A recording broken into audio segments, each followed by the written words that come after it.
L'histoire de Ruth est un souffle de grâce dans les livres historiques de l'Ancien Testament. Elle nous parle de fidélité, d'amour, d'innocence et de conversion, et nous montre une voie de paix et de bienveillance. Écrit sans doute avant l'époque de l'exil et se déroulant au temps des juges, où régnait la famine et la violence au pays de Juda. Ruth, chapitre 1, verset 1.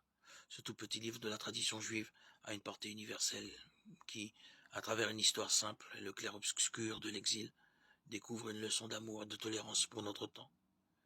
Le récit de Ruth s'ouvre sur le passé révolu de Noémie, veuve d'Elimelech, exilée en pays Moab, pour fuir la famine de sa terre natale, Bethléem.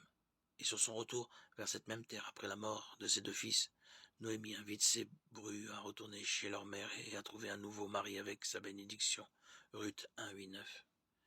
Mais Ruth refuse dans une déclaration d'amour et de confiance qu'il remet entre les mains de Dieu. Ton peuple sera mon peuple et ton Dieu sera mon Dieu. Ruth 1, 16.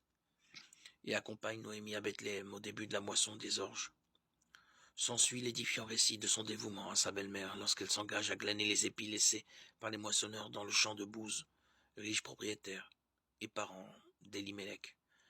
Labeur humble et dur que celui-ci, dans sa bonté, rendra plus léger en l'invitant à partager le repas et l'eau de ses serviteurs.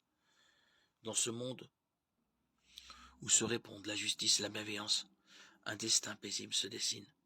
Noémie invitera Ruth à se reposer aux pieds de Bouze endormie et à faire reconnaître son droit de rachat sur elle comme parente, selon la loi du Lévirin. Bouze épousera Ruth et lui donnera une descendance qui sera celle de David. À travers la vie simple et digne, face à l'adversité de deux veuves fidèles l'une à l'autre, se dévoile l'histoire du salut.